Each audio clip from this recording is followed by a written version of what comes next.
At dahil sa mga palpak na star witness laban kay Vice President Sara, sa mga hindi tumutugma na mga testimonya sa affidavit, doon na lamang kay Ramil Madriaga, lahat ng kanyang sinabi walang katotohanan at hindi tumugma sa mga Duterte.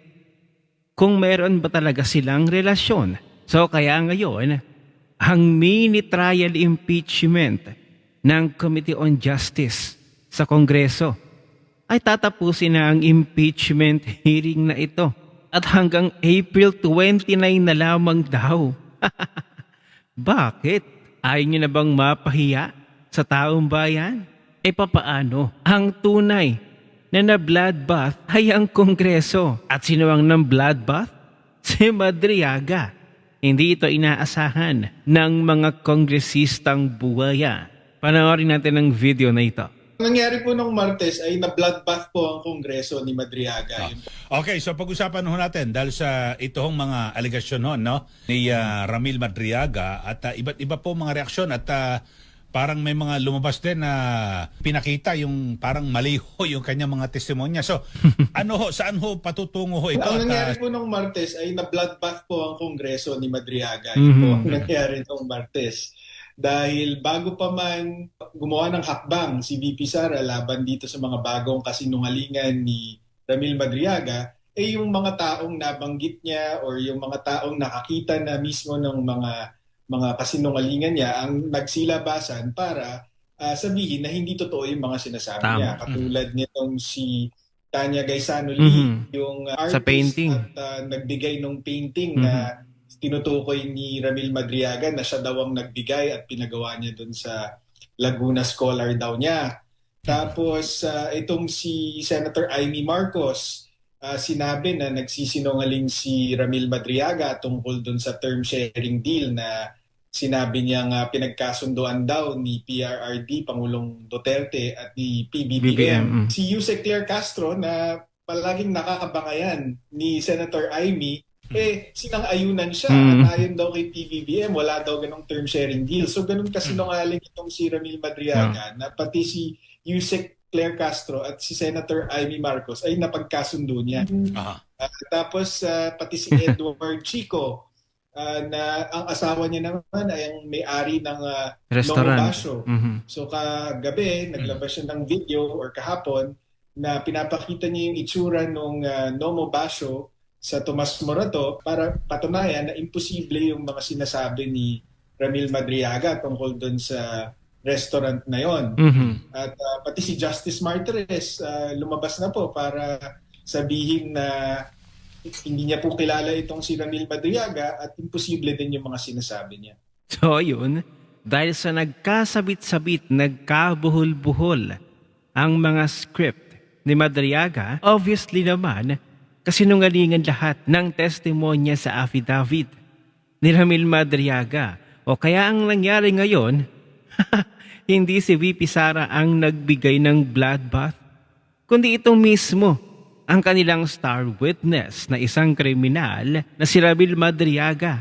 Siya pang nagbigay ng bloodbath sa Committee on Justice. O kaya ngayon, tatapusin na agad-agad ang mini trial ng mga buwayang kongresista na ito. Sabi nga ni Congressman Adyong na hindi naman daw yung kanilang ginagawa ay determination of guilt.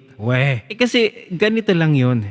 May nag-complain. Syempre, ang logic, ikaw ang nagrereklamo, ikaw ang magdadala ng sarili mong ebidensya. Bakit naghahanap kayo ngayon ng ebidensya dito pa sa hearing? Bakit kailangan nyo bang kumuha ng ebidensya? Di ba't meron na nga, na-determine nyo na. Nakatunayan nga, pinagbotohan nyo na it is sufficient in forms and substance. Ayun lang naman talaga ang determination doon. Tapos ito dadalhin sa plenaryo para pagdebatehan. Pero may hearing po talaga kayo. Yung hearing ba na yun? Is it determination na kung meron bang kasalanan si Vice President Sara? O baka naman ito ay drama lang, palabas lamang, for show lamang na para makagawa kayo ng propaganda na para siraan si Vice President Sara? Doon lang tayo sa fact, yung mga ginagawa ninyo dyan ngayon sa Committee on Justice, sa mini trial na ginagawa ninyo, gagawin naman yan sa Senate trial. Parang lumalabas na nga na redundancy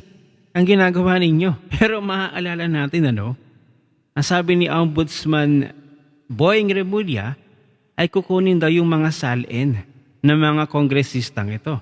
Pero ito, may napanood ako na video mula kay Certified DDS Madarahug na parang nagkakatakutan na dapat nang pagbotohan ng impeachment na ito dahil mayayari sila sa ombudsman dahil hinihingi nga daw ni Ombudsman Boying Remulla ang salin ng mga kongresistang ito. Panoorin natin ito. Oh. Pero balita ko, sabi ni Ombudsman Remulla, kukunin daw yung mga salin ninyo. Wala ba itong kinalaman sa gagawing butuhan sa plenaryo? Nagtatanong lang ako nagtatanong lang ako. Dahil, syempre tapos na kayo dyan, dadalhin nyo na sa plenaryo, magbobotohan na. Balita ko, hindi na raw mamimigay kasi naubusan na ng maleta. Nakaatado na yung maleta. At yung iba, naibili na ng kung ano-ano, kaya wala nang maibibigay. Kaya ang gagawin, salin na lang ba? Sige ka, ilalabas ko salin mo. No. O paano? Sayang ang bayot. Malikot din ang pag-iisip nito ni Madarahug. So kailangan na palang pagbotohan ang impeachment. May takutan pala. Kaya nga ba, maagang tatapusin na itong mini trial dahil wala na palang maleta? At patungkol naman dito sa mga vehicles ni Madriaga na nakapangalan sa kanya na kanyang binili. Pero ang ginamit daw na pera ay mula sa mga Duterte. Ito ang aligasyon. Syempre, itong mga vehicles na ito, nakarehistro talaga sa pangalan ni Madriaga. Ang tanong, nasaan ang patunay na ang pera na pinambili dito ay mula sa mga Duterte? Nasaan ang mga patunay na ang mga motor na ito ay para kay Vice President Sara? Bakit sina Madriaga at ang anak ni Madriaga ang gumagamit nito? Ano yun? Pinabili sila na sila din ang gagamit? Ang sosyal naman. Ang swerte nyo naman. Naka-Ducati sila Madriaga at ang kanyang anak. Tapos si VP Sara, nakayamaha lang. Ako na nagsasabi sa inyo, walang kwenta. Itong motor na to, itong rehistro, kung hindi ito malilink kay Vice President Sara. Binigay ba? Ginamit ba ni VP Sara? Hanggat hindi na ililink, ay walang kwentang ebidensya ito. Ang napapatunayan lang nito ay questionable talaga ang lifestyle nitong big time kidnapper na ito na si Madriaga. At saka alam na ng taong bayan na ang buong gobyernong ito ay ginagamit para sa political persecution. Huwag na nating hayaan pa na mayroon pang dumagdag sa dating Supreme Court corona na nagamit ang taong bayan. Napatalasik ang isang napakagaling na Supreme Court Justice. Huwag nating hayaan pa na mangyari ulit yun. Kaya't matibay na ebidensya ang kailangan para maniwala ang taong bayan. Ang malaking tanong, nagkakatakutan na nga ba na malabas ang salin ng mga kongresistang ito? Kaya't minadaling na ang impeachment na ito na mapunta na agad sa plenaryo, pagdebatehan na. O baka wala naman na talagang laman ang maleta at matuloy kaya ito na maitransmit na sa Senado at magkaroon na tayo ng Senate trial? Abay, ishare mo na ang video na ito. Mag-iwan ng comment at like dyan sa ibaba at magkita-kita ulit tayo sa susunod na video.